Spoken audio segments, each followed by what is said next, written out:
High court stay order పెండింగ్లో ఉండగా వివాదాస్పద భూమిని ఇష్టారాజ్యంగా రిజిస్ట్రేషన్ చేశారని సబ్ రిజిస్టార్లపై బాధితురాలు విజయలక్ష్మి పోలీసులకు ఫిర్యాదు చేశారు. ప్రొద్దుటూరు సబ్ రిజిస్టార్గా పనిచేసిన Rayachoti sub registrar Ramalakshmamma, Allagadda sub registrar Sattar, Nandyal జిల్లా రిజిస్టార్ చెన్నకేశవరెడ్డి కలిసి హైకోర్టు ఉత్తర్వులను ధిక్కరించారని ఫిర్యాదు చేశారు. ప్రొద్దుటూరులో వివాదాస్పద విజయ్ కుమార్ ఫంక్షన్ హాల్ భూమికి సంబంధించి నకిలీ డాక్యుమెంట్లను సృష్టించిన సర్వోత్తమరెడ్డి, హరికృష్ణరెడ్డి, రాజేశ్వరి, రత్నాలు, సుధపై చర్యలు తీసుకోవాలని కేసు పెట్టినట్లు బాధితురాలు విజయలక్ష్మి వెల్లడించారు. నేను ప్రొద్దుటూరులో నివసిస్తున్నాను. ప్రొద్దుటూరు టీబీ రోడ్లో విజయ్ కుమార్ హాల్ గురించి మాట్లాడుతున్నాను.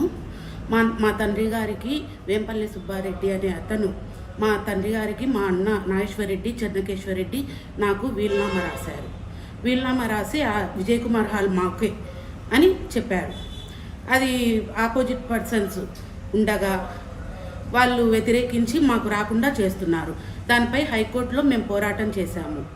హైకోర్టు వాళ్ళు మాకు 2023లో స్థలం మాదే, మీకు రిజిస్టర్ చేసుకోండి అని ఆర్డర్ ఇచ్చారు. ఆర్డర్ ఇవ్వగా నా కూతురికి నేను ఫస్ట్ 2 సెంట్లు చేశాను, మళ్ళీ 6 సెంట్లు హైకోర్టు ఆర్డర్తో చేశాను. చేసినాక రిజిస్టర్ రామలక్ష్మీదేవి చేసింది. తర్వాత హైకోర్టులో అప్పీల్కి పోయారు. నరోత్తమ్ రెడ్డి అనే అతను అప్పీల్కి పోగా స్టే ఇచ్చింది.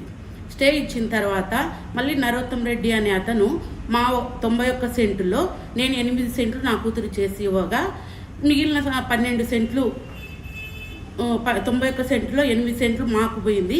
మిగిలిన స్థలంలో 12 సెంట్లు నరోత్తమ్ రెడ్డి వాళ్ళ పిల్లలకు వాళ్ళు చేసుకున్నారు.